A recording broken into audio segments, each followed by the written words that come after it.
Welcome, everyone. This is the March meeting of the Pine Hills Neighborhood Association. I'm the president, John Clarkson. And tonight we have a couple of guests with us. We have Sam Wells from the city of Albany. He is the Neighborhood Stabilization Coordinator, and Danni Smith, who's Albany's Housing Services Advocate. They're going to be talking about several grant programs, evictions data, vacant buildings, blight, and landlord-tenant issues. So that will be our main presentation. I want to start the evening just by acknowledging something I think we all know, the very sad event. Our Assemblywoman Patricia Fay's son, Brendan Biquette, died toward the end of February. It's well known in the community, but we wish to extend our condolences to her and her family, and just a very sad event. So I did want to note it. Pat was with us for our January meeting. She's a very active assemblywoman, as everyone knows, and has been a great representative for Albany, and will continue, of course, to do so. At that meeting, she talked about one of the things she talked about was an engineering feasibility study for reimagining I-787, notably the portion that runs in between the city of Albany and the Hudson River. And she's hoping that study could provide a blueprint for future development and maintenance of the highway. This would help put us in a position to perhaps receive some of the federal funding, which is now available for urban highway removal transformation. So after having heard from Pat, the Pine Hills board discussed it via email, and we voted and decided that we would join her in urging passage of this portion of the budget that would help fund the study. So we'll be joining her in a letter, which is not final yet, but when it is, we will share it on our website and everywhere else. The next thing I wanted to mention, our next meeting will be April, the third Thursday is April 21st. As usual, we'll be focusing on the City School District and the Albany Public Library, their year, their issues, and their budgets, which notably will go to the voters in May. We are going to have Melanie Metzger, who is the interim director of the library, Scott Jumzar. Well, I've always had trouble pronouncing his name, and now he's going to Connecticut, so I guess I'll be okay. But he's no longer the director of the library. So Melanie will be filling in, and we will have a player to be named from the school district. So that will be coming up in April. I will not be here on that date. It happens to be during the school break week, and my wife is a teacher, so when she gets the break week, we go on vacation, which is what we were doing. But I'll be back in May. So our vice president, Leah Golby, will be chairing that meeting. It will very, very likely be on Zoom. On that note, I want to again bring up something I bring up occasionally, which is we hope to be back in person soon. And that hope still exists. In fact, we have been waiting for the Albany Public Library to okay public in-person meetings, which they have now done. However, the other thing that happened is we had tentatively reserved all of our regular meeting dates at the Pine Hills Library. The only thing is our meetings generally go beyond 8 o'clock, which is when the library closes on Thursdays, or actually it's before 8 o'clock, I think, on Thursday. So we can't do the meeting Thursday night. Last year, that is 2021, the library was hopeful that they would have staffing available to keep that meeting room open after hours. They do not. As you know, staffing is very hard for everyone, including the Albany Public Library right now. So the board and I will be considering other options, mainly going to a different night, perhaps at the Albany Public Library, and moving our meetings an hour earlier. And so we'll see, but that is to come. And we'll just have to keep proceeding as we are, cautiously and hoping optimistically that we'll be able to go back to in-person meetings later on this spring. All things working out and no new life-threatening variants emerging. But all of that, of course, continues to be up in the air. So that's my introduction. Are there any other announcements members of the board would like to make? John, can you just add, I'd just like to make an addition to the agenda. Who's taking minutes tonight? Is that Virginia? Is Virginia stepping up to do that? Well, we are Danielle and Melendez will not be here, who is our secretary. She and Will had some unexpected company come by from Florida, so they're both out of the meeting tonight. However, since this meeting is being recorded and I did press the button, I think she can take care of it after the fact. That was okay, so she'll do it after the fact. So I did want to add one item to the agenda if possible, and that is just an update on the post office. Oh, great. From Thank the you. post office, the ad hoc post office committee update. Well, you can all. do that now, Leah. Don't press mute. You can do that now. I'll just do as it. No, let me. You'd rather do it later? Okay. Yeah, do it during the, just put it at the end of all the committees. That's where it belongs. Yeah. Yep. Well, last time we had Okay, it thanks. but we'll let you rest and get ready. Well, any other? Yeah, it's a committee report. That's all. It belongs with the other committee reports. I like process. Okay, thanks. Bye. Okay. Any other thoughts or additions to the agenda tonight? I just have a quick, if I could, announcement about the Damien Center. We're finally having our first in-person event of the year. It's this Sunday at the Spare Time in Latham. We are having our 11th annual Bowling for Paws, which is a fundraiser for our Paws program, our Pets Are Wonderful support program. We had it for years at the Palladium, so I do miss having the event at the Palladium with Neil, but we are over at the Spare Time. It's $25 a bowler. You can raise it or bring the money. We still have some lanes available, so if anyone would like to join us for a fun day out in person bowling, we're going to have a drag show in between the two games. It starts at registration starts at 12. The actual event starts at 1. Would love to see you there. Thanks, Barry. All right. Well, with that, I'd like to go to Sam Wells and then Danny Smith, who will be who are our guest speakers tonight. Sam, you can take it over from here. Awesome. Thank you, John. I appreciate you having me. It's been a while since I've been back here. So good evening, everybody. Let me share my screen.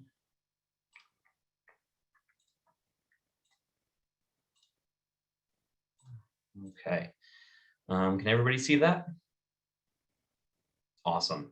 So this is what I plan on covering tonight. We're going to do a quick overview of the Love Your Block program, quick update to the zombie lawsuit that some of you might have seen from last summer, and some updates on a couple cities rise funded, grant funded positions, including meet and greet and presentation from our housing services advocate, Danny Smith.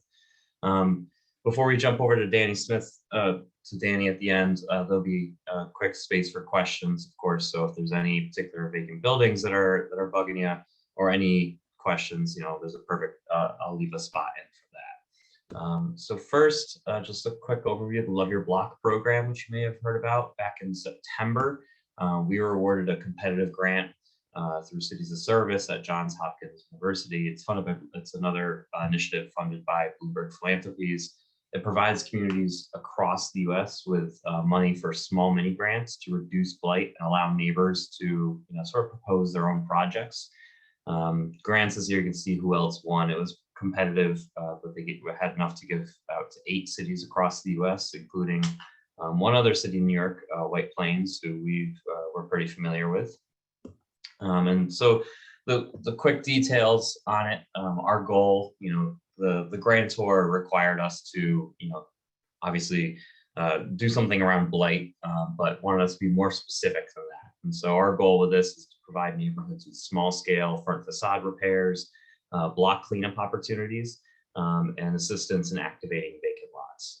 And so you can see our total budget. Again, it's a small grant, so we're not going to be able to hit too many neighborhoods and too many communities within the city, but it's $20,000 for this year, and we have an additional $20,000 for next year. mini grant applications, for each neighborhood group or group of neighbors. Really not defining, community group here. Will be for $500 to $1,500. And our grantor did, require us to narrow the scope a bit, so you can see the target neighborhoods there. That being said, they did allow us a little wiggle room for other neighborhoods that were formerly redlined, yellow lined, with potentially high rates of poverty and vacancy. A couple of you have reached out, and I think we can certainly squeeze in applications from certain parts of Pine Hills, though it may not be a perfect fit for what some of you want to do in those sections. But we can have that discussion. We can certainly talk about it. And we did apply for ARPA funding to expand this program, because I think a lot of neighborhoods around the city of Albany would love to apply for a program like this. So hopefully we'll get that, but we'll find out later this year. Our applications will be released in early April, and we also are in need of volunteers. The grantors really, there's a heavy emphasis on volunteer activity and volunteer work as a part of this. And so we will be issuing a call for volunteers to assist our applicants with their projects. Councilwoman Keegan, I saw you raise your hand. Can you just make sure when you send that out that I get included on that, because I'll coordinate that through my monthly newsletter Awesome. to Yeah, all of the people I have in Helderberg, Pine Hills, Woodlawn, Park South. Thanks. awesome. Absolutely. Yeah, we're planning on doing a little press event announcing it when the applications come out. We're hoping that'll be early mid-April. We'll see how things shake out. We're still waiting on a couple last pieces to come through before we're able to officially announce. A couple other quick updates. You may have heard last summer about a joint lawsuit that the city of Albany filed with the cities of Troy and Schenectady. All three mayors gathered in front of, you can see that building in Troy. I believe, if I remember, those 5th Avenue. I'll have to double check, but we coordinated filings of lawsuits against Aquin Financial Services and PHH Corporation. PHH is a subsidiary of Aquin. These are two mortgage servicers who purchase distressed mortgages. And inevitably, when the homeowners fail to be able to pay their mortgages, foreclose on the properties. And these are your zombie properties, right? These are the ones that seem to sit in foreclosure forever. Sometimes, I've seen them last anywhere from 3 years to 12 years. Actually, there's one in the Helderberg neighborhood that was there for 12 years. I think it was Glendale Avenue. Councilman, if you're familiar, you might be able to guess. I'm pretty sure I think it's still there, and I think it's Parkwood, actually. We're thinking of different ones, but we'll have to compare notes at some point. Regardless, we've been really looking at zombie properties, and you may have heard New York State passed a law allowing municipalities to sue mortgage servicers for their zombie properties, $500 per code violation per day the code violation exists. So the three of us, Albany, Schenectady, Troy, we've been talking about this for some time. We took notes from Niagara Falls, which did a group lawsuit. Niagara Falls sued Citizens Bank, I believe, for something like 12 zombie properties that they had in the city of Niagara Falls. We thought we'd take it a step further and do a group lawsuit against PHH and Aquin in all three cities at the same time. And so the lawsuit covered 18 properties, 502 total code violations. And this was our first zombie lawsuit ever. So we were a little lighter on the code violations than Troy. This is, I think it was Troy's 5th or 6th zombie lawsuit. But you can see the 5 buildings in Albany. There are 2 of them sort of on the periphery of Pine Hills, on Benson Street and Kent Street. But these properties, are really across multiple neighborhoods in the city. And we just settled it. All 3 cities combined will be receiving just under $850,000. So that's, we're making the banks pay, and we're going to continue to do more of these. We really, talking with Troy and Schenectady, we'd love to do this again. It really had a big impact, and the banks, they came to us and said, well, what can we do? And the first thing we said was, well, you can fix the code violations. which, they were like, oh, duh, the disrespect that these companies have been showing and the lack of attention and care they've been showing to our communities and our neighborhoods and these buildings. We're going to continue to file lawsuits through this law every year. And this is our Albany team was led and coordinated by Chris Check, our assistant corporation counsel. He was hired using our city's RISE funding. He is our first dedicated attorney to code enforcement matters in the city of Albany, and he's actually part of, we asked for the funding for his position after sort of really looking at the traditional code enforcement process through sort of a stream framework, right? For your non-compliant owners, this is the process that they generally follow, right? Code enforcement rights violations, the violations go unabated, and so it then gets sent to Corporation Counsel for prosecution, where they prosecute it in housing court.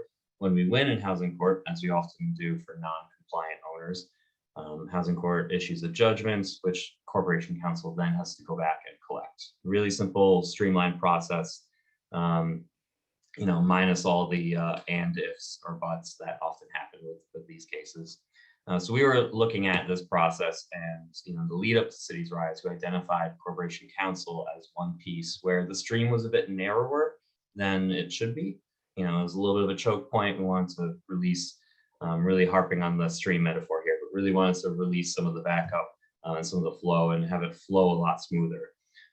And the result has been awesome. Since we hired Chris, our housing court judgment collections have increased by $265,000 a year, and that's not including the zombie lawsuit settlements either.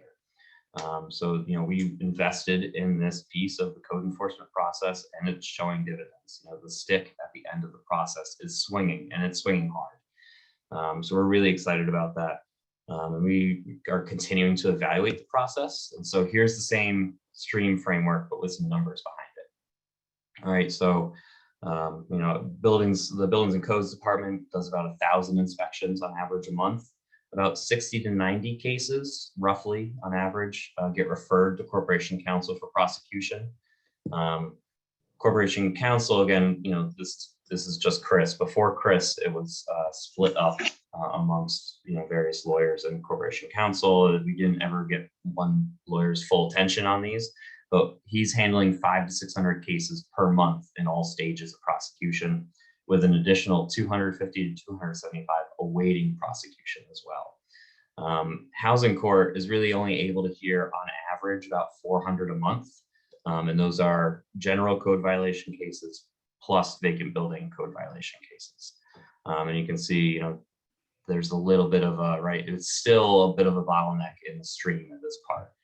These 400 cases heard is not quite matching up with the demand. We can provide more cases, and through much of the pandemic, Buildings and Codes had about 20% vacancy rate. We've been able to fill a lot of that. We've got new code enforcement officers coming, so we're going to be doing more inspections, more cases. Our goal is to find funding to increase, give Chris some additional help, but also add a judge, which requires an act of the state legislature. We only have, I believe, 2 judges in the city of Albany for housing court, for civil matters. That includes evictions as well. Their caseloads are heavy. We need an additional judge, and we're going to be seeking resources for more and more in our Corporation Counsel's office for code enforcement. And this is sort of how we've been thinking about how properties go from occupied to vacant. We've really been trying to think about it through the stream framework. The further upstream you can get, the more likely, the easier and cheaper it is to prevent a property from going vacant in the first place. As we all know, once a property turns vacant, it is often prohibitively expensive to get it occupied again, especially in our neighborhoods with low property values. The math often just doesn't work. And so here are some of the inflection points that we feel we can intervene in more forcefully to prevent properties from going vacant. And so one of the other positions we asked for with Cities Rise funding was our housing services advocate, to really start to look at the landlord-tenant relationships and the landlord-tenant aspect of this. So with that, I'd like to, before we turn it over to Danny Smith, our housing services advocate, I wanted to pause for questions. there any questions at this point? And my contact information is on there as well. So feel free to reach out, Virginia, let's stop sharing. I have a question about whether these actions that have been taking place with the increase in collection, et cetera, has that had an effect on some of the landlords that are sort of fairly notorious for ignoring these codes? Have they kind of stepped up, or have they sold their properties? What exactly are they doing, if anything, other than going to court and having to pay? Yeah, so that increase is still split up amongst all the violators of codes. So, that's still, for some of these landlords, it's still relatively small amounts, but we're trying to increase those amounts. And some of them are sort of, I get the feeling, are trying to wait and see and wait us out. This isn't something we've necessarily been consistent at over the decades and over the years. Yeah. So, I think time will tell. And I hope I'm not stealing your thunder, Danny, but we are, trying to be more aggressive in pursuing some of these property owners. We actually just got Judge Rice to issue an arrest warrant for a vacant building owner in New York City who the building was originally occupied. His lack of attention and a lack of maintenance caused the direct displacement of multiple tenants, and has continued to ignore both us and the courts in the year since that occurred. So we convinced Judge Rice to issue an arrest warrant for this individual, and we're not going to be afraid to ask for arrest warrants, when we feel that that's necessary. So we're out there demanding attention, and if landlords will continue to ignore us, there's going to be consequences. I'd love to see a video of that guy being arrested, but I know that's probably not an invasion. Privacy, so I wouldn't ask for that. Yeah, we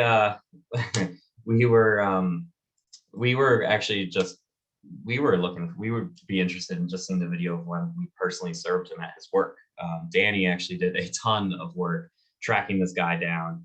He's a banker down in New York City. So he had him personally served at his place of work. No idea how that went down. Really wish I could have seen that one too, right in front of all his coworkers and bosses. But yeah, we're not opposed to a good public shaming when it's great. Public shaming is, I think, that's something we could see in future zombie lawsuits as well. One of the things we didn't quite steal from Niagara Falls when we filed that lawsuit was Niagara Falls made lawn signs that said, "Why is this zombie here looking at you, Citizens Bank?" It was right in front of the properties that they sued Citizens Bank over. So that's one of the things we didn't steal yet from them, but I imagine, well, at least I want to. So we'll see. well, years ago, because I'm old enough to remember this, when other people were in charge, I think it was Margie Skinner and some other people, they did have shame the landlord signs, etc., and they would pick the worst landlord of the month or something and would pick it, and et cetera, et cetera. Thing is, sometimes of course the landlords don't live there, but it still sent a message that somebody was kind of looking. This was before code enforcement became more effective. It's like in the real old days. So I'm glad that this has evolved into something really effective, and congratulations to Danny and to you. Thank you. Yeah, that public shaming, that was sort of part of the impetus behind Councilman Anani's legislation on the QR codes. Adding the QR codes, has to be posted on the front facade of a vacant building, so that somebody could walk up, take a picture of the QR code, and see who owns it. We're always up for. We're definitely interested in providing more information on that stuff. That must have been a Wusu. He seems to be into public shaming. Is that you? Yeah, that was something he approached us about. We were all for it because there's oftentimes we'll receive calls from folks asking about vacant buildings, asking they want to buy them, and I'd rather those purchase requests direct those directly to the owner themselves. And same with angry neighbors sometimes too. So. I think Ben has a question too. Just a quick question for you, Sam. What was the actual charge for the arrest warrant? I don't remember. I don't know. I Good would, question. I would imagine that they're being held in contempt Gotcha. Danny, Then- I was just curious. or failure to appear for a subpoena, which is a misdemeanor. Yeah, I think it's failure to appear. Yeah, That's I think great. that's what it was. Good question. Okay, any other questions? Sam, I've got a question. It's not directly related to this, but it could be, I guess. Is there a reason, or, that the city of Albany doesn't remind landlords when their ROPs are due? And the reason I bring that up is because I'm also a landlord in the Center Square area, and I continually forget when my RPs are due. I got to be quite honest with you, and usually it's, I'll go and I'll look, and I'm usually late on it. There's no notice that I get. It just would be so helpful if there was a reminder, but I'm also thinking that might be an opportunity to have more units inspected, because I believe it's done randomly as far as checking to see if, buildings have current ROPs. But it seems like a system of sending it out of when it's due or when it's expiring, and a request to, call, make an appointment before that time to have it redone. It could generate money, but also maybe prevent some of these properties from going further, down the pike. Yeah, so that's a great question, Perry. Thank you. We used to do that, as you may recall. Director LaJoy decided to stop doing that because it ended up, giving landlords who were purposely avoiding their ROPs an extra, and the process ended up giving them an extra month to avoid giving out their ROPs. And so instead, we usually just send out, I believe, just send out a violation, which again goes away if you apply for the ROP.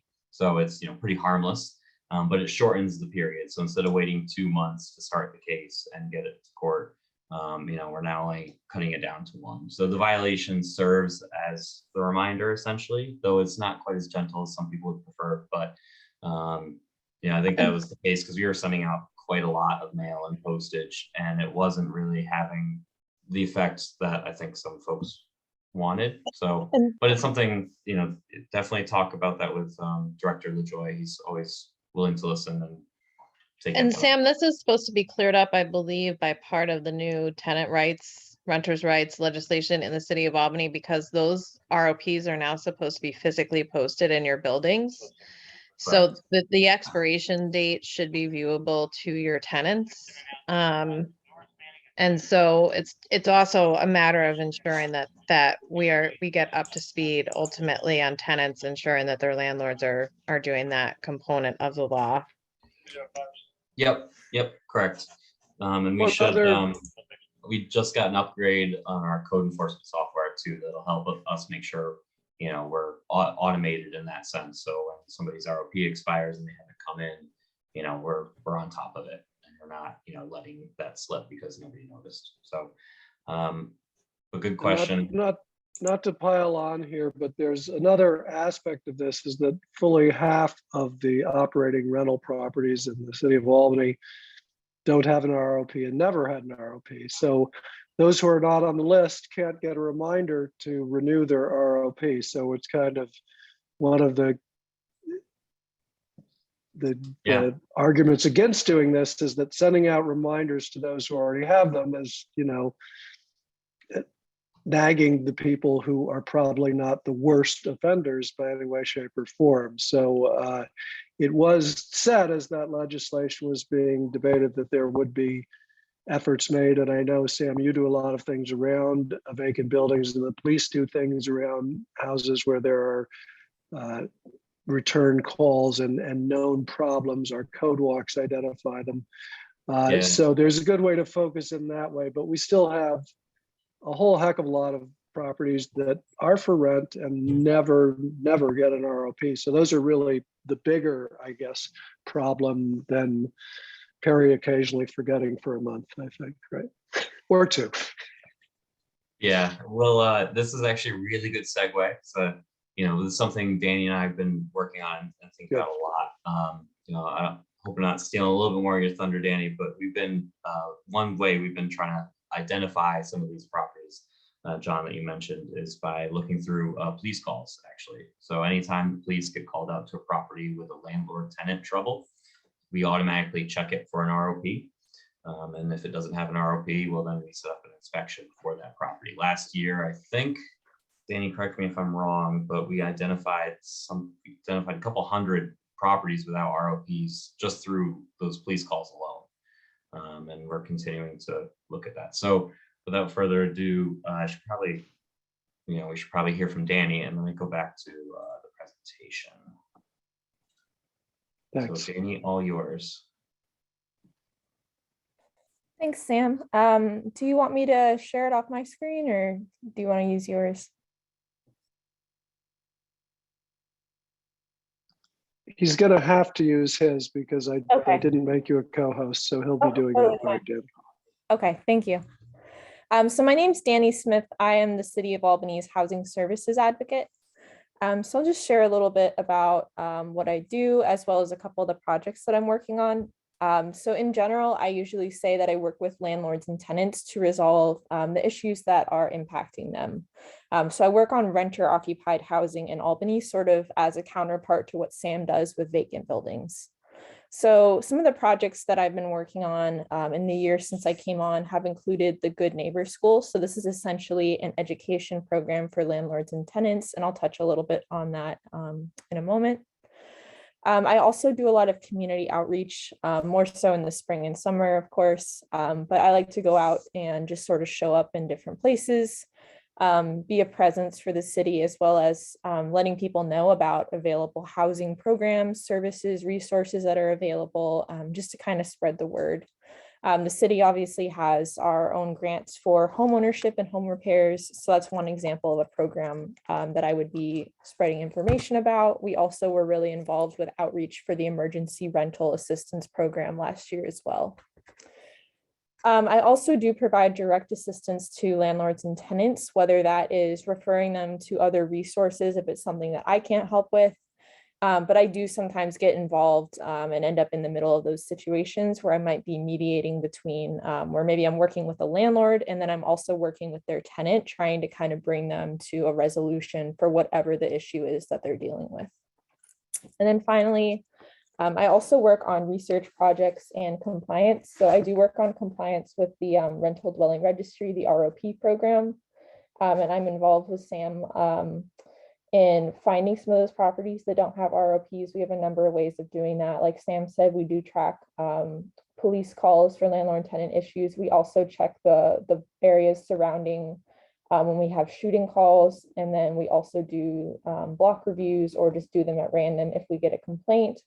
So there really are just different ways that we find those as well. And then I also have been tracking eviction cases for the last year, just sort of monitoring those patterns and trends in the city of Albany. So one of the main programs that I was brought in to facilitate is the Good Neighbor School, which is essentially educational programming for landlords and tenants to inform them about their respective rights and responsibilities, as well as resources that can be helpful to them during the pandemic, especially. So this is something that we are working on in conjunction with the Affordable Housing Partnership and USCRI. AHP has been providing a lot of the landlord education. So they actually run the Secrets of Successful Landlords class. USCRI has been helpful in providing education in different languages for members of our New American communities. And then I've been handling sort of general tenant education. So these consist mostly right now of webinars, but we are planning on bringing in-person programming out into the community more as things are opening up and the weather starts to get better. And then we also have online resources and video content that people can access on their own as well, even if they aren't necessarily engaging in a webinar or in a workshop session. So some of the tenant topics for these programs, it ranges from the beginning of the process. So if you're new to renting, how you can find housing and applying for housing, it sort of walks you through that process, especially if you have maybe barriers to housing. Goes through signing a lease. So what to look for in a lease, understanding and reading a lease, landlord-tenant communication strategies, which covers conflict diffusion, and everything from active listening to brainstorming how you would respond in a situation maybe where there's an unresolved code violation, or maybe your landlord isn't paying as much attention to your property as you would like. We also cover becoming a successful renter, which is essentially tenants' responsibilities, right? So how to take care of a house if you're new to renting, resources for paying rent and making sure that you can stay current on that, following a lease, that type of thing. And then we do also cover tenants' rights as well as code enforcement education, and then legal processes and protections for tenants sort of goes through the eviction process. It did cover the eviction protections during COVID-19. And then it also covers how a tenant could file a housing lawsuit if that was something they felt they needed to do. And then finally, I do have a just sort of resources and information sessions, and I do one for landlords as well. So moving on to evictions in Albany, this is part of the research that I've been doing for the last year. So this is actually a heat map of where evictions were happening in 2021. So we do see that these are largely concentrated in Arbor Hill, the South End, and West Hill, but we did have some spreading into Pine Hills and certain pockets, some of the student neighborhoods even. We were definitely seeing cases popping up there as well, as you can see. So just a few quick numbers. We did see over 700 eviction cases that were filed in Albany last year. And unfortunately, it is going to be a lot higher this year. We are up to close to 700 cases so far just this year. So we're really back to pre-pandemic levels, just from what we're seeing so far. So last year, we estimate that about 1,450 residents were facing eviction last year, which would include probably over 250 children if you look at population demographics for the city of Albany. And we estimate that last year, about 1 in 40 renter families were facing eviction. And like I said, it's going to be a lot higher this year. We just don't quite know how it's going to play out yet.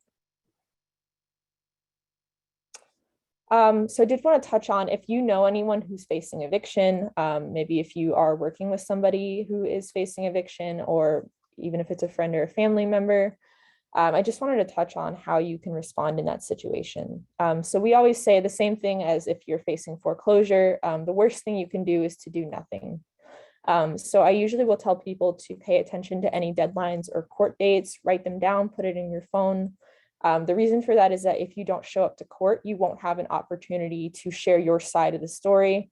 And there may be mitigating factors that really could be important when it comes to an eviction case.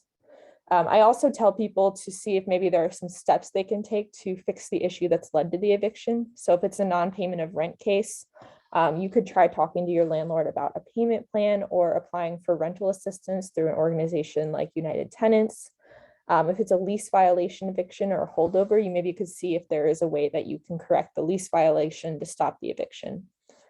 And then something else for people to know if they are facing eviction is that they have the right to stay in their unit until there's an eviction judgment from the court and a signed warrant that's being carried out by the sheriff. So a lot of the times what we see is that people will sort of self-evict because they may receive an eviction notice or a non-payment of rent notice. And they think that that is the eviction and that they have to leave. And in reality, they have the chance to go to court and present their side of the case as well. And then reaching out to legal aid is also a good idea in this situation. One other thing to mention, even though the eviction moratorium expired in January of this year, there is sort of an odd loophole that tenants can use if they are facing eviction. So the Emergency Rental Assistance Program currently does not have any funding, but the application is still open through New York State. So weirdly enough, the eviction protections still apply. So tenants can essentially apply for this program that doesn't have any funding, but it will protect them from eviction during that time. So that is just something to be aware of as well, if you know anyone who's in this situation. And then lastly, I just wanted to touch on the good cause eviction law real quick, since we have been getting some questions about how that works and what that looks like. So for anyone who's not familiar, the city last I believe it was like the end of the summer, we signed into law the good cause eviction legislation, which essentially means that tenants cannot be evicted without a valid reason, also known as good cause for them to be removed. So good cause for eviction includes things like non-payment of rent, of course, violating a lease, criminal activity, property damage, things like that. But most importantly, it does not include an expired lease. So that means that tenants can no longer be evicted just because their lease has expired. So if you've been a great tenant and that's the only thing that you're facing eviction for, you would no longer be able to pursue an eviction case against that. There are a few exceptions for smaller and owner-occupied properties. I believe it doesn't apply to owner-occupied properties of 1 to 4 units. So in addition to prohibiting evictions for for an expired lease, this good cause eviction legislation does protect tenants from things like landlord retaliation. So that is something that we would see sometimes. Maybe a tenant had gone to code enforcement and made a complaint, and then because of that, their landlord said, okay, your lease is expired and I want you out. So this protects tenants in those situations to maybe where hopefully they'll feel a bit more comfortable contacting code enforcement or joining a tenants union or whatever else that they are going to do within their rights. And this legislation also prohibits extraordinary rent increases or harassment that's intended to enforce a tenant out. So a lot of people have been confusing this with rent control, and it definitely isn't rent control because a landlord and a tenant can agree to raise rents higher than 5%. It's what's known as a rebuttable presumption, which essentially means that the court would assume that a rent increase over 5% is intended to force the tenant out, but the landlord also has the option of showing, I made these repairs to my property, or, you know, market inflation, I've had to raise rents. So if you have a valid reason for raising the rent above 5%, then it's okay to do so. But you just have to be aware that your tenant may try to challenge you on that if you try to take them to court for non-payment of rent, or excuse me, for for non-payment of rent eviction. So just a couple of important contacts. If anyone doesn't have these numbers, I would recommend definitely having these numbers on hand for yourself or for anybody else who might need it. United Tenants of Albany, I'm guessing most people are familiar with the work that they do, but they do landlord tenant mediation, advocacy for tenants, and they do also have rent and utility assistance. They are one of our main rental assistance providers right now, so it's a good resource for people to know. And Legal Aid Society as well, if you're facing eviction or if you know a tenant who maybe needs to bring a housing lawsuit themselves, that's a good resource as well. So like I said, I do have the Good Neighbor School that kind of runs all the time. Right now, I have a few webinars coming up for the rest of this month. So I have tenants' rights, legal processes and protections for tenants. And then I have my resource and information presentations for landlords and tenants. So I'm assuming these slides will get sent out at some point, but there's a link there if you're interested in any of those, or if you know someone who is, that you can click on there to register, learn more about Good Neighbor School. And lastly, this is my contact information. So I'll stop for questions in a second, but if you have anything you want to connect with me about offline, please feel free to reach out, or if you have any questions, if you know a tenant or a landlord who is dealing with a difficult situation and they need help, feel free to send them my way as well. Yeah, and I'll take any questions now.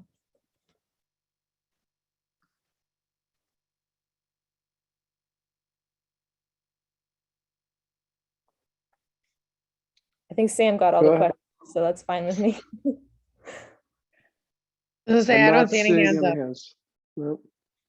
Okay, thank you. Thanks for having us on.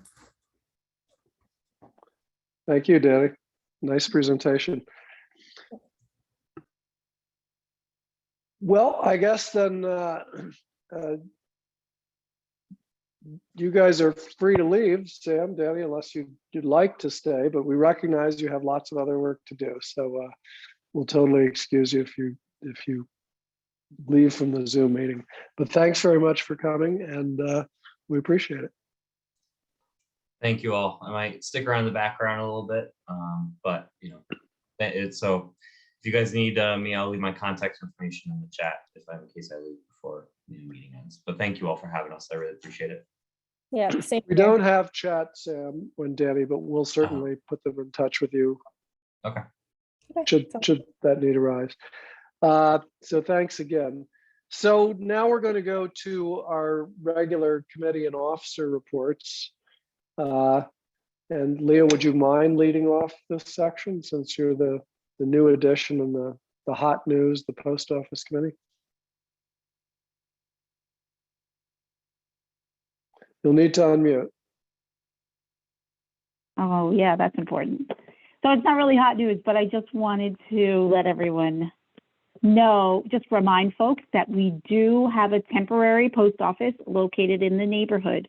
We used to have a post office located in the neighborhood, but we have not had one in over 12 years. The temporary post office is at 363 Ontario, which is the corner of Park Avenue in Ontario. It's in the storefront area of the Rise apartment buildings. We were very concerned because we had learned from the landlord that the lease was expiring at the end of February. So we quickly threw together an event that was held on February 18th that was covered by some media. The Times Union did an article and a really wonderful editorial. And WAMC did a very, very good story. And I will put together an update to send out over email that has links to the stories for anybody who wants to hear it. But really, the issue is that we have learned from the post office that, well, through Congressman Tonko, we have learned that foot traffic is way down at the new location compared to the Academy Station post office on New Scotland Avenue. So the committee, which includes other neighborhood associations, particularly including the Delaware Avenue Neighborhood Association and the Helderberg Neighborhood Association and Park South Neighborhood Association, as well as CANA, we are concerned because nobody was ever told that this temporary location opened. And so we are asking the post office through Congressman Tonko, we are asking the post office to send out notifications. But as Rick Chester has shared with the board, and we all had problems trying to keep our last post office open, that we don't really trust that they're going to do anything, and it may be up to us to send out information. So that's one of the things that we are considering.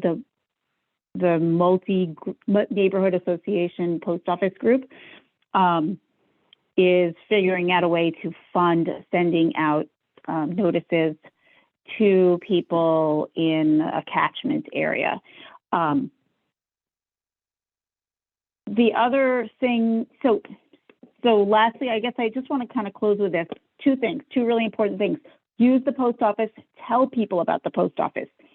Its hours were incorrect on Google and also on the post office locator tool, but that has been fixed. Megan Keegan was one of the people who pointed that out. Thank you, Megan, for doing that. And Congressman Tonko's office did work with the post office to get that fixed. We also, so please use the post, please tell people about the post office. Nobody knows it's there. And lastly, in the WAMC article or piece that they did, the reporter did get information from the post office, sort of, about their plans for the Ontario Street location. And this is what they said. There are no plans to close or cease operations at the post office currently located at 363 Ontario Street at this time. Our goal is to remain at that location until a new post office is secured and fully operational. As soon as a feasible potential site is located, we will notify the public and solicit their feedback. rest assured the post office has every intention of keeping a post office in the vicinity of the current location. So that was the first word that we have actually heard from the post office on that. So that's the brief update. And if there are any questions, let me know.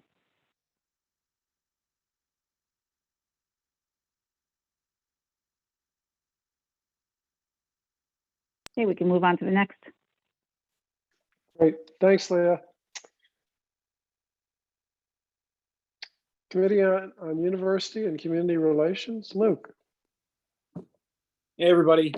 Just a few updates on my end. We had a CUCR meeting here earlier this month.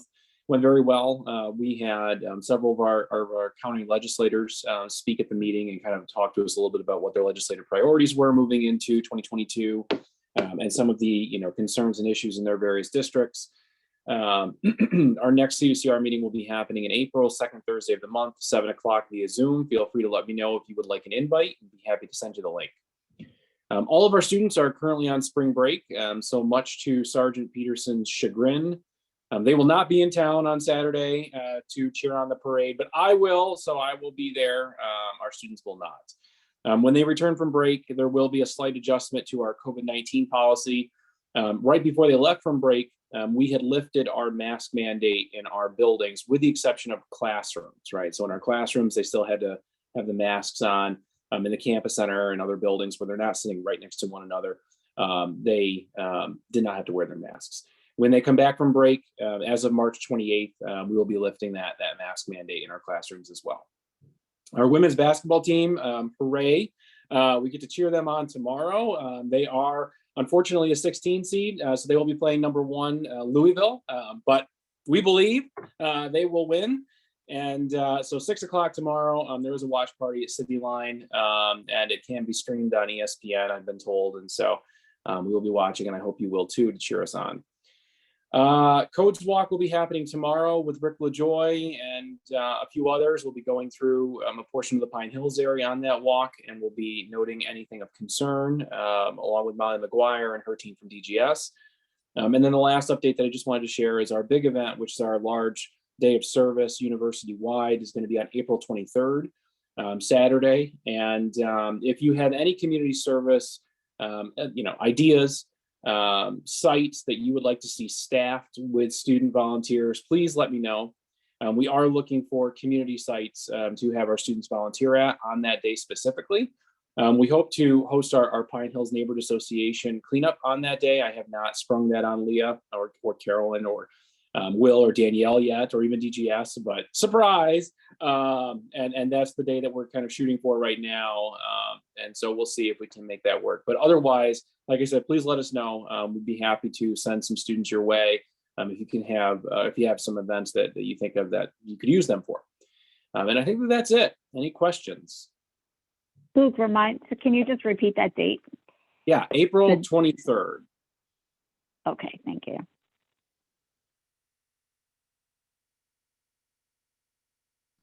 And the timing, Luke, would be, as per usual, it's usually around noon, 1. Yeah, so the cleanup would probably take place from noon to 3:30, 4 o'clock. The community service events will be happening all day.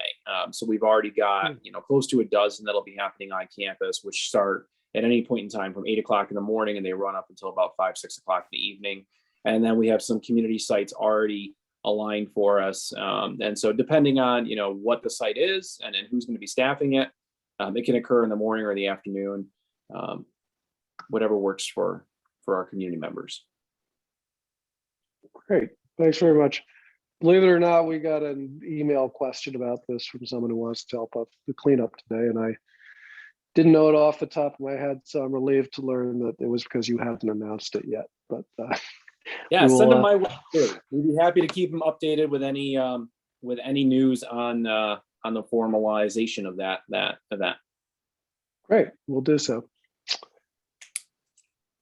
Thanks for your report. Any questions for Luke? Not seeing any. Public safety, any you staff, whoever would like to take the lead on that? Ben, would that be you tonight? Yes, that's me. Joe had sent me what he was going to fill you in with. So my name is Ben Peterson. I'm a sergeant with the Neighborhood Engagement Unit. And Joe sent me a couple noteworthy incidents. Looks like 45 Elberon was, there was a burglary over there last week. Known suspect. And I believe our detective office is working on that. There was also a burglary at 709 Washington, which Joe notes in here that that's technically across the street from the Pine Hills boundary, but he just wanted to share it with you guys. And then we have 2 shots fired incidents that are important to share. West Lawrence and Harvard, which is technically outside of Pine Hills, but it is an unusual location for shots fired in Albany. That's something our detective office is working on. And then earlier when Megan reminded me my radio was too loud and everyone could hear it, that was a shots fired at Myrtle and Quail, actually. So that is in Pine Hills. Yes, I heard it. Did you? It. It was terrifying. Well, yeah, yes, because I live at Myrtle between Quail and South Lake. And I was very concerned. Okay, thanks. So I don't think anyone was shot. We don't have a victim yet, but they did have evidence of a shots fired, and they're still working on that right now. But that is all I have for you guys. Just for Luke, is Joe coming in tomorrow to do the walk? I know he does that sometimes. You know, I was going to text him. He has not Okay. told me otherwise. I sent an email Okay. reminder out to everybody, and I would have expected him to, shoot something back saying no, if he wasn't going to be there. So I'm assuming he's going to, but I will shoot Okay. him a text just in case. Yeah, if he's not going to be able to make it, I'm in during the day, so I can always meet up with you. Okay, sounds good. Thanks, Ben. I All right. appreciate it. I'll let you know. That's all I have, guys.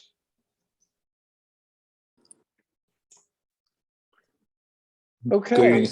This is Lieutenant Jones. I just want to add something to what Sergeant Peterson talked about. Just something that I brought up last night at the Mansion Hill meeting is now the warm weather is coming out around is the ATVs and dirt bikes that everyone's familiar with that plague the city. So our plan this year is, pretty much the same as last year is obviously if they're riding around and you see them, call, but the biggest help to the police department is if you see them, loading up, onto a truck or stopping at a gas station, or if you know somebody in the neighborhood that they're keeping them like in a garage or a backyard, that's the best time to call. Because our policy is we really won't chase them just because it's too much of a danger to us, them, and the public. So if you guys see them riding around, put the calls in so we kind of track their whereabouts. But more importantly, if you see where they're keeping them or storing them or, stopping at a gas station, that's the best time to call. Okay. I have a question. Go ahead. I have a question for Sergeant Peterson, and it has to do with the meetings with residents about training new people about some of the issues in the different neighborhoods. Could you just talk a little bit how that's working out? So I believe you're talking about the community liaison partnership where we pair up the recruits with community liaisons throughout the wards in the city. So we actually just finished that up with the recruits. We did 15 weeks. So it was 15 rotations. Recruits met with a representative from every ward in the city. And it was a success. We sent out a survey to anyone that participated. We're putting together a report. We're going to share that with the chief.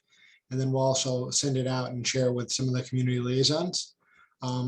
But it was a lot of positive feedback. There are some tweaks that we're going to make in regards to scheduling times and days. We want to make it so that more people are able to participate. But the recruit feedback was actually overwhelmingly positive. I can share. I have some of it right here. If you give me 1 second.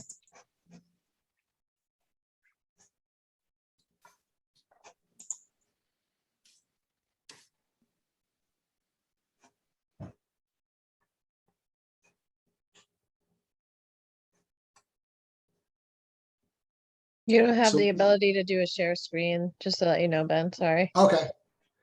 One of the recruits said I have a far greater knowledge of the city and its limitations and where it excels, especially in terms of policing. Speaking with the actual community members, you're able to see the different side of arguments and solutions to issues that are plaguing the city.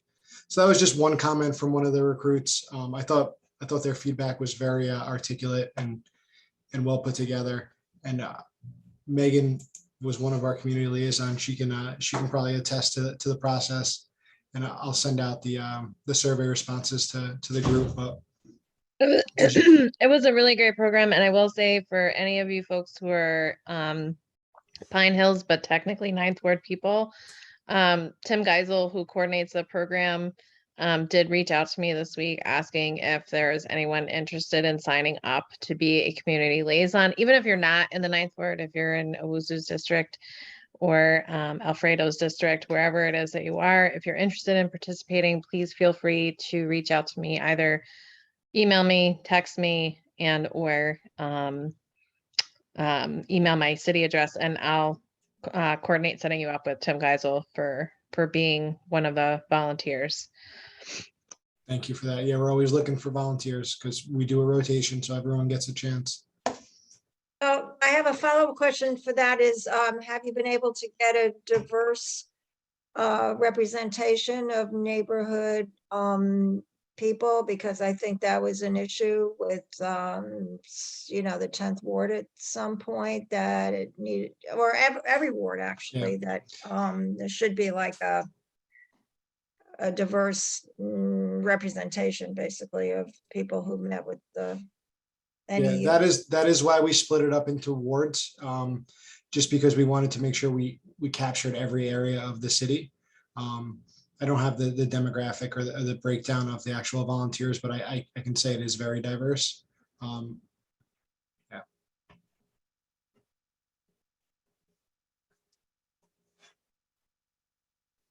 Okay, anything else from any of you tonight? I guess not. Thanks a lot, Ben and Dan. Zoning and code enforcement, I'm going to continue to wait. Rick Jesser had some responsibilities tonight at Steamer 10, and he was uncertain what time or whether he could get here. But if he doesn't show up, I'll just speak briefly about the 237 Western project, but I want to give him the maximal chance to get here on time. Carolyn Keefe is not here tonight as well. So we'll skip. I can give a Midtown. brief update, which is really nothing. But I mean, so there's no update on what's been going on with Midtown Pine Hills because we have not met. And I was not even able to make the CUCR meeting when it was held. I apologize for that. I felt very guilty. The one thing on my to-do list for Midtown Pine Hills is to start posting those the trash and litter social media posts that Carolyn has set up. I have just been occupied with unfortunately, many other projects, but I need to make some time within the next week or so to start doing that. So hopefully we can all see that on starting on the Midtown Pine Hills Facebook page, and then hopefully that can be reshared. But it's a lot of very good posts, social media posts that Carolyn came up with, and the committee. But Carolyn, it was teamwork, but she did a ton of work, and they're really good. So that's it for Midtown Pine Hills. Upper Madison, Marilyn, are you? Yes, you are. Yes. Okay. Am I? You've been in and out. I've been letting you in Yes. several times. So go ahead.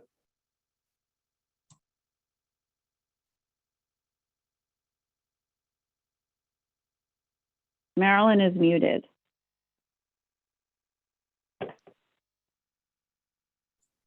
Okay. There All you right. I thought I took it off. All right. Okay. I just been jotting down some notes, obviously.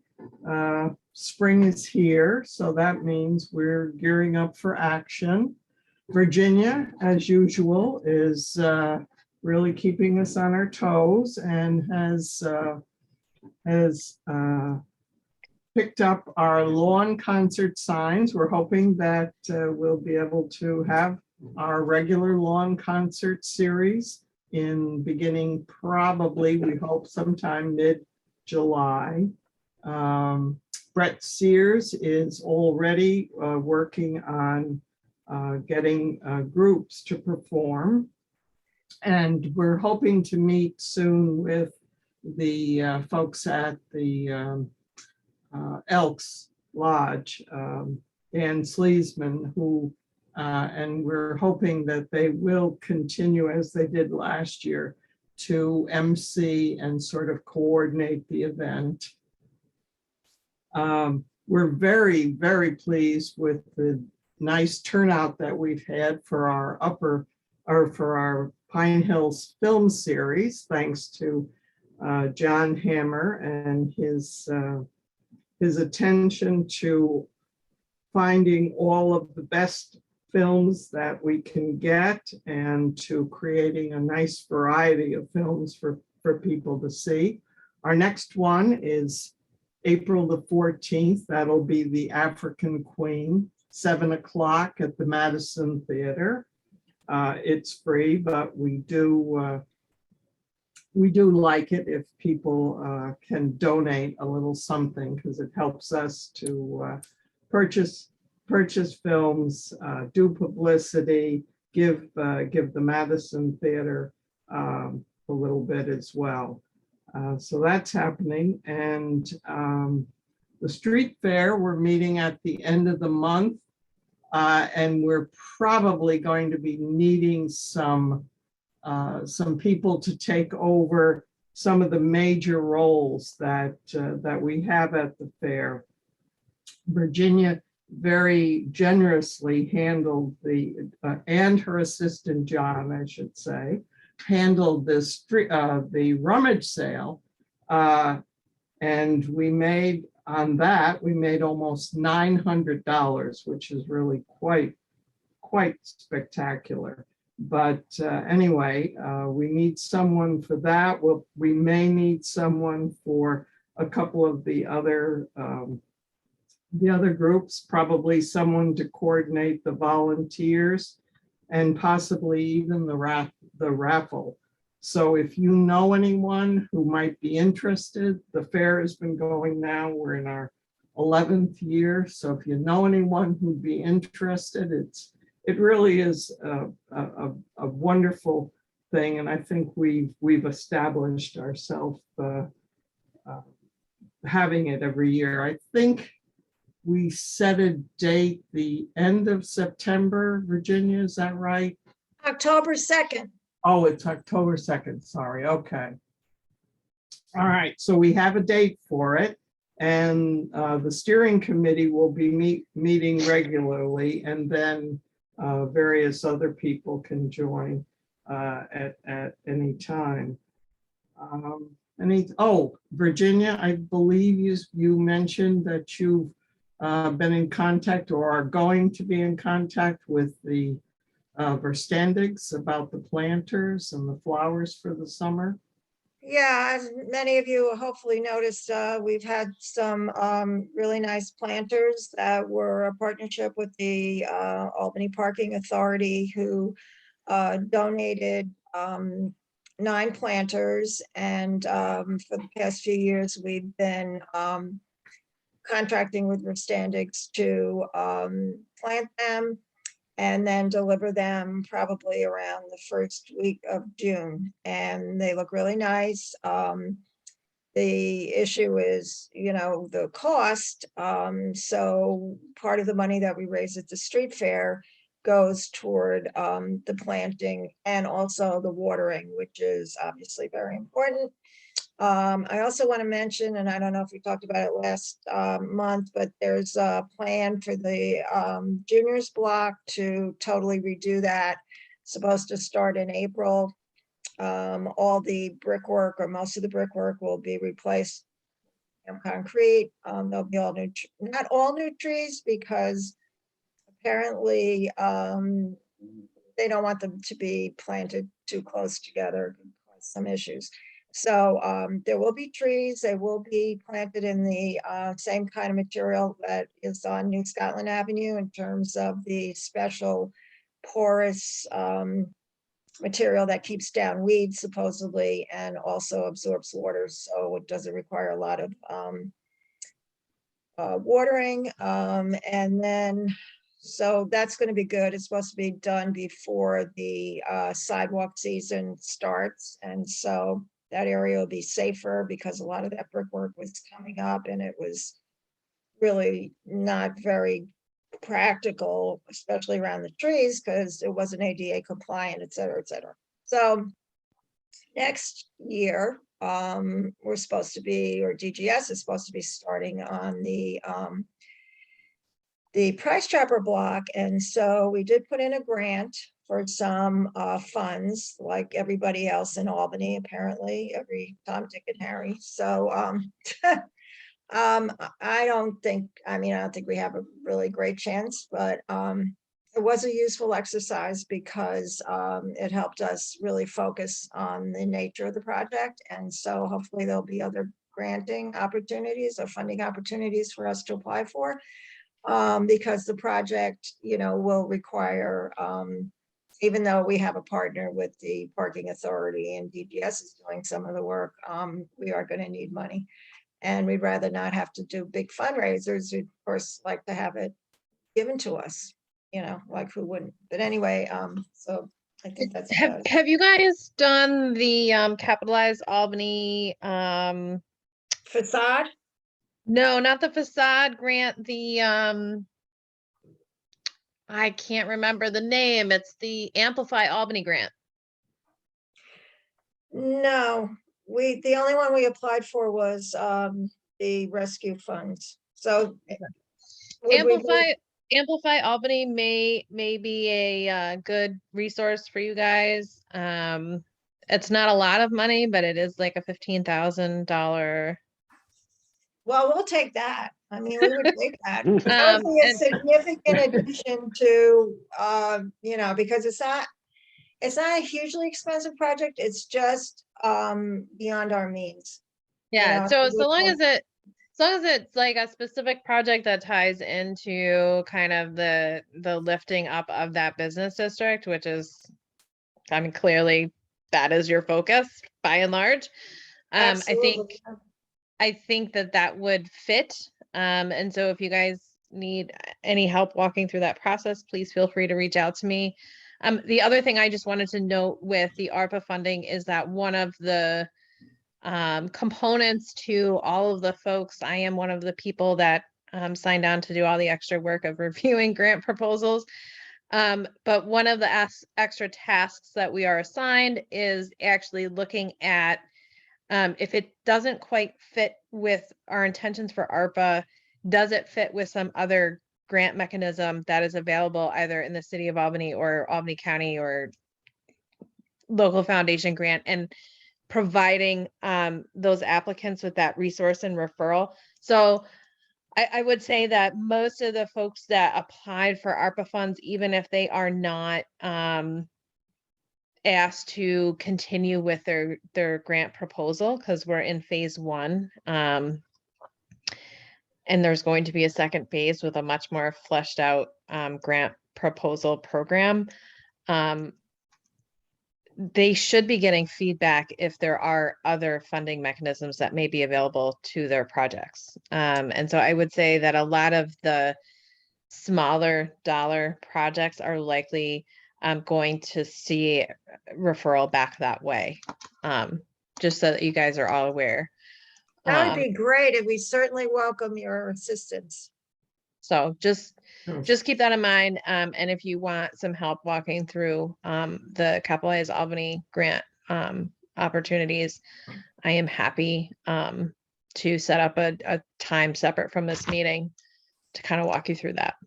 Thank you very much. Thank you. Thank you very much. We appreciate it. Yes. Anything I else? did see writing that Owusu down, just Megan. jumped in, and I think Rick Chester just jumped in, John, in case you missed. No, I definitely noticed Rick because I've been playing for time, and apparently that strategy was successful. So unless there's more on Upper Madison. Rick, are you with us? I am now. Let me see if I can We'll get my see you. volume up. We can hear you. Your timing is perfect because we we put off the zoning and codes committee until you could arrive, and here you are. So go. Perfect. So John actually attended the meeting the other night for 237 Western. Meanwhile, I have been communicating back and forth with Scott Townsend, who's the architect for this project, but was also the architect for Steamer 10's lobby. And I've worked with him a little bit on other stuff. So basically what he and I were going back and forth on was entrances to the apartments from the streets. So I went through the drawings, and I think it was on like page 6 or something. If you blow the thing way up, there's an entrance between the commercial spaces from Quail into building B. There is no such entrance for building A, although perhaps they could split the commercial space or find some way of adding an entryway. Because it seems like I am really opposed to the idea that in order to get into the apartment, you have to pretend you've come in a car. It just doesn't work for me. And apparently for the rest of the committee as well. So apparently they're going to work on it. Is that correct, John? Well, I can't say that for sure at all. There was, we heard from staff, Brad Glass, who said, yeah, we had somewhat of the same comment. The proposal overall seems to be on a path to approval by the planning board. That would be my guess. They seemed as though they were ready to act on it at the meeting I attended, but they could not because apparently, and I'm not sure why, but it's gone to the county planning board, and that the usual involvement of the county planning board on this type of approval is to delay projects for about a month because the meetings overlap and they don't do it. So they'll be back on their April 5th meeting, but it was good to have agreement on those issues. The project plans, that is the site plans and the visualizations and the layouts, are all available at the Pine Hills website. That's pinehillsni.org. Just go to what's new and you could look at them all.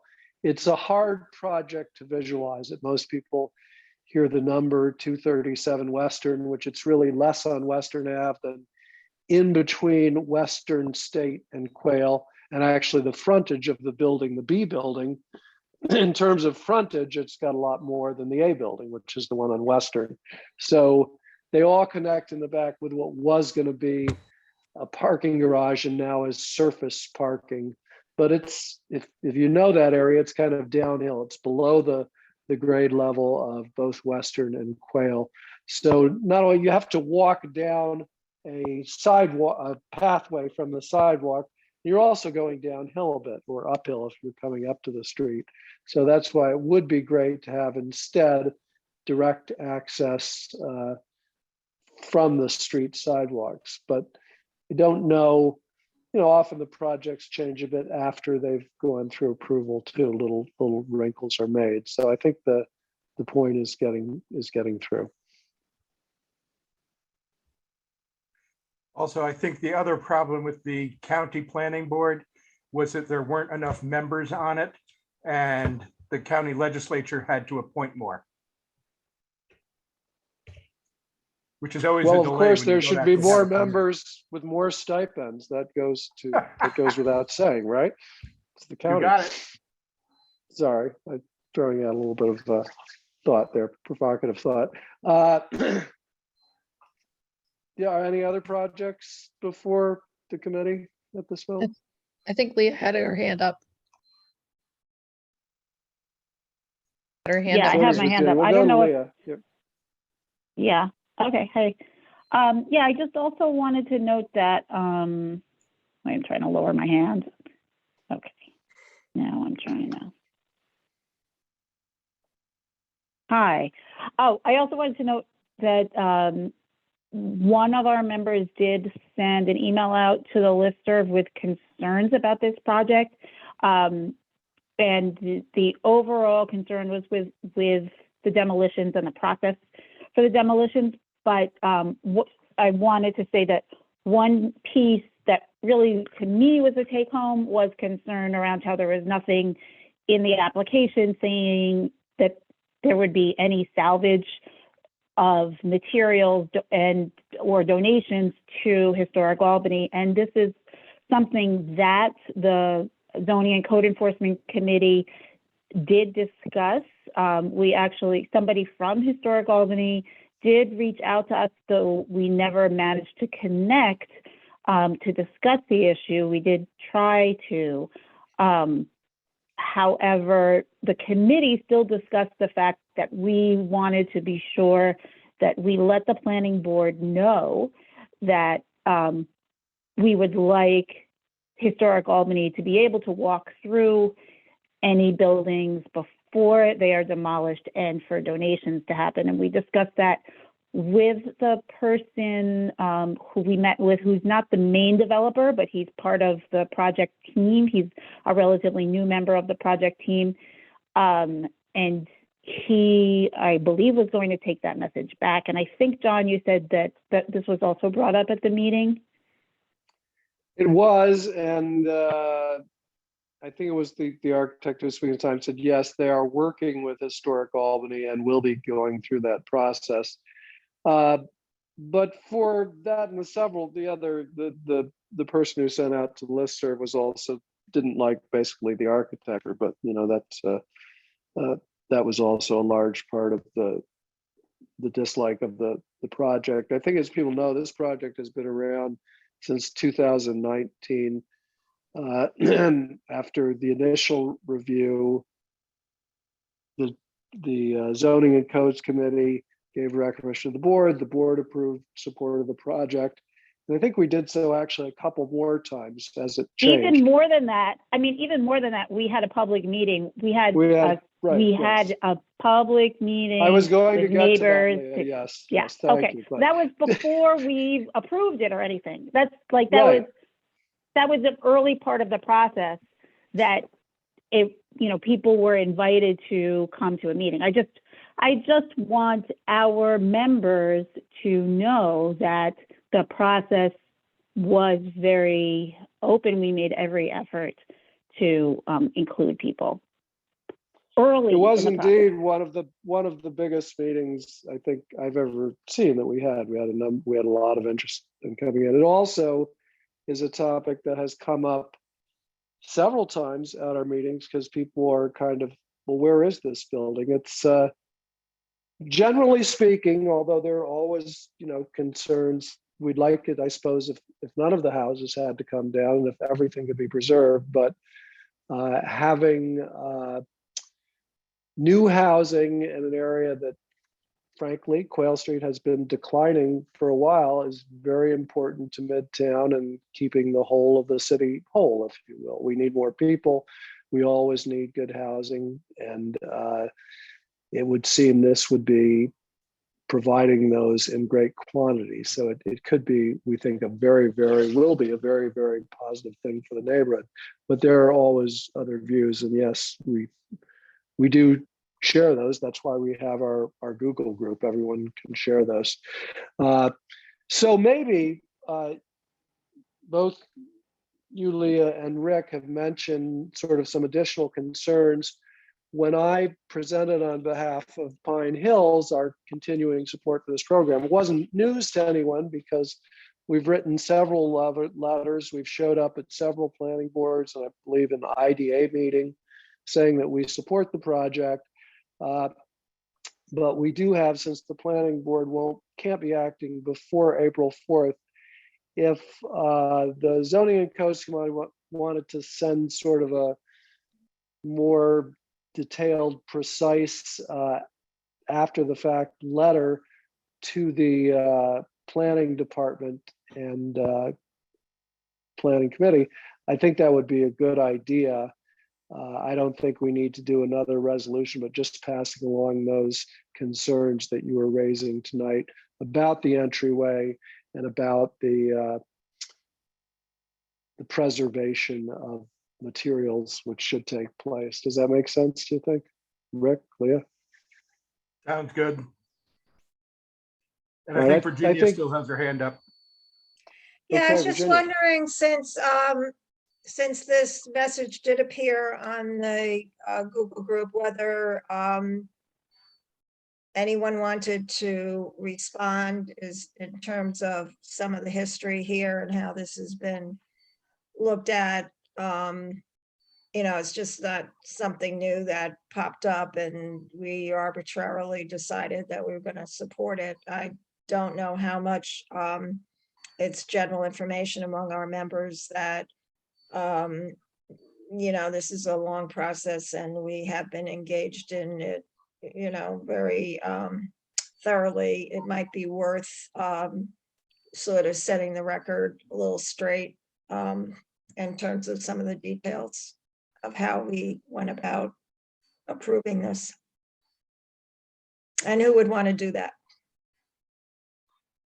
Leah or You- Rick or John?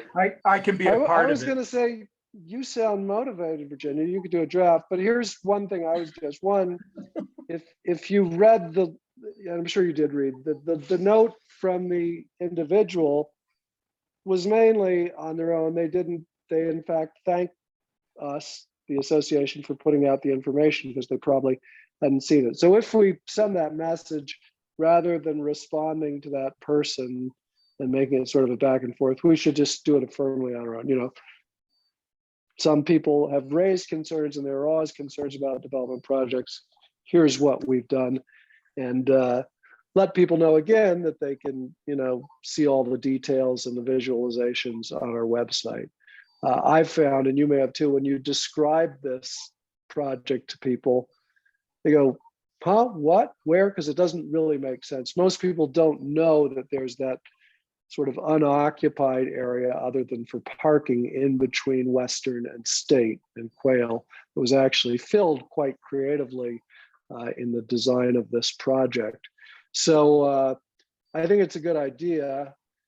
Maybe the three of you could come up with something. I don't know, but we've got two ideas: the follow-up letter and something to make clear to our members the process we went through and how this has been around. I guess they're kind of different, but I think it would be a great idea, and we can put them out on our Google group, and I would think also, probably on the website too. We could just add to what we already have out there. If anyone could generate sort of the filler, I'll plug it into the website. And let's leave that with the committee. Well, all three of you are on the committee, right? So Yes. sounds like a winning combination to me. I'll see if I can whip out sort of a quick, fast outline, but not tonight. No, it's been a long day for you. Oh, boy, has it been a long day. All right. Sounds like a You plan. get one Thank you, grant Rick. in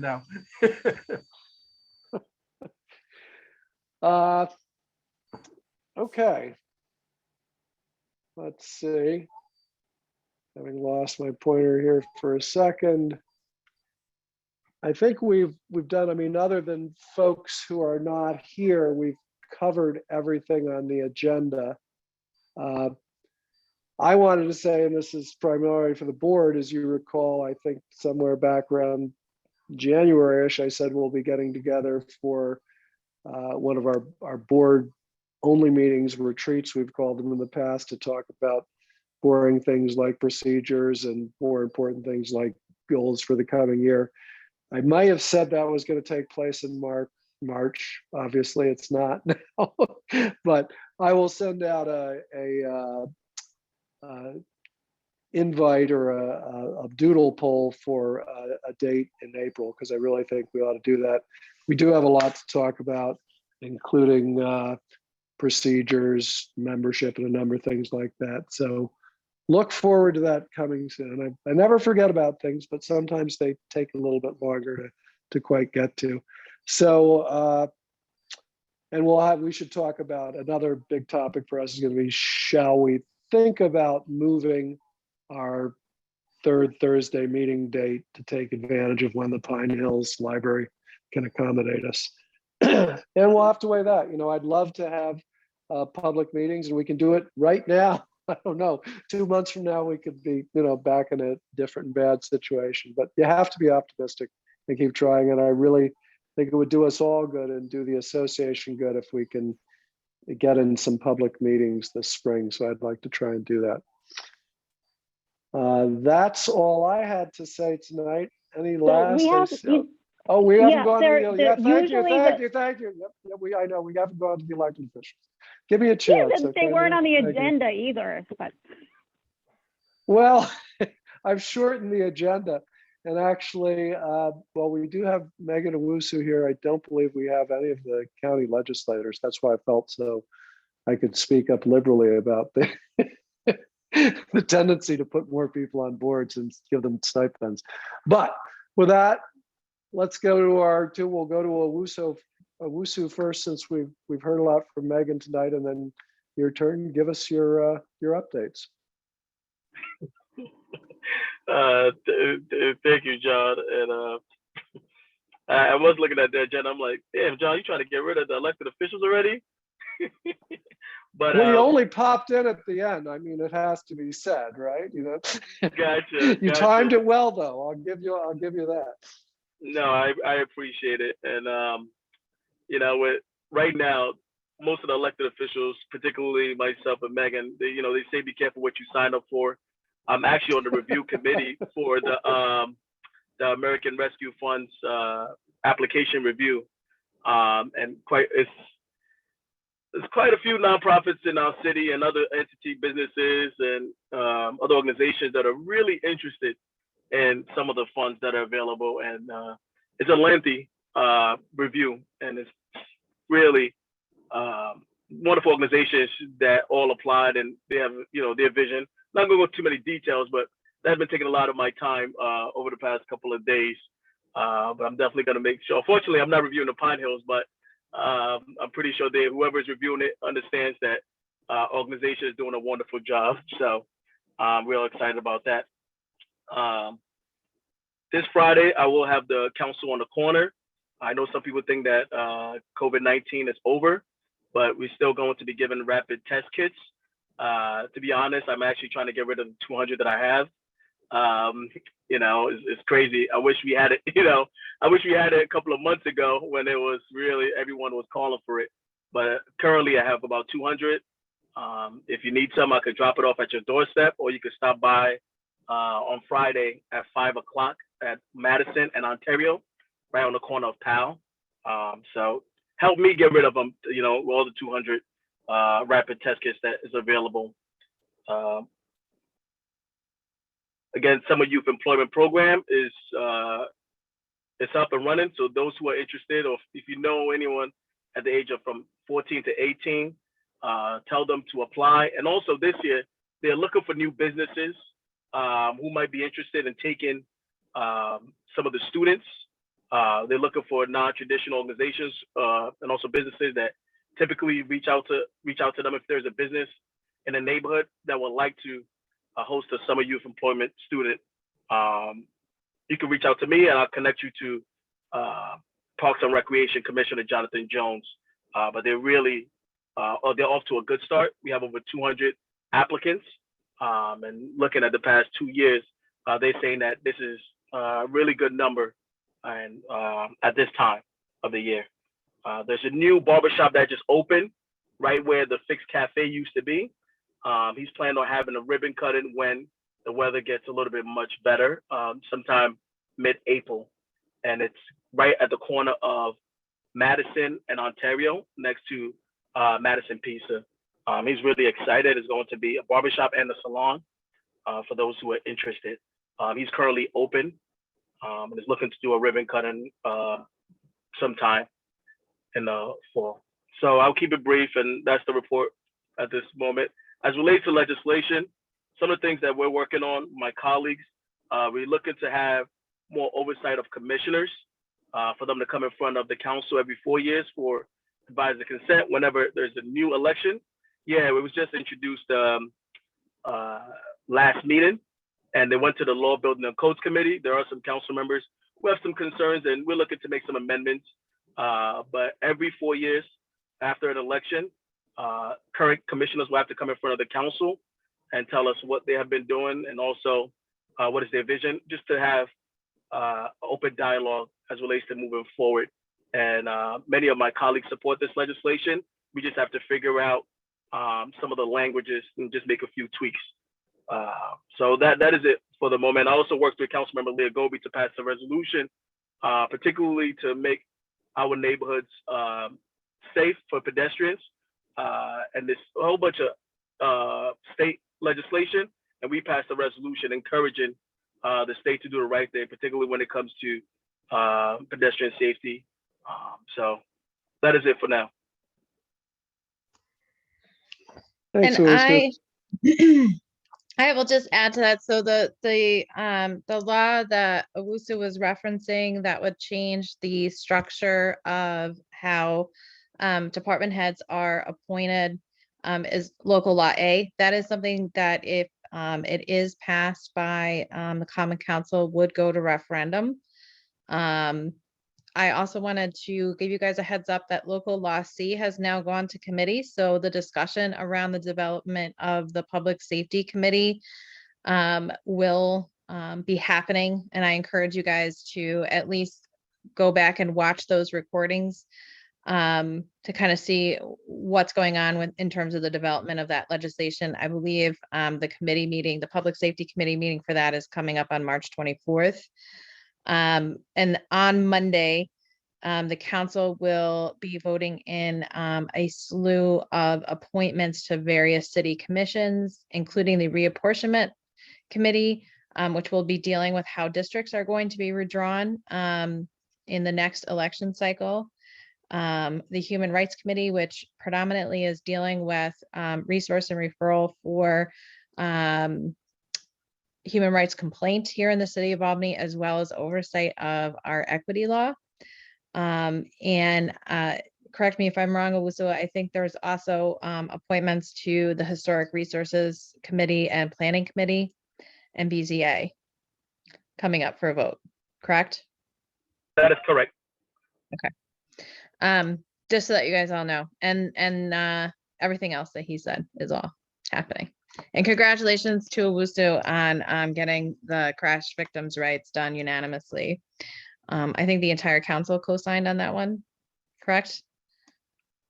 That is correct. Yes, No, it is. everybody voted for it. Everybody voted in favor, and almost everybody co-sponsored. There were a couple that held out on co-sponsoring, but that's okay. We'll forgive them, I guess, one day. But so I mean that's pretty much all we have in the hopper. It's been a very busy last couple of months, I would say.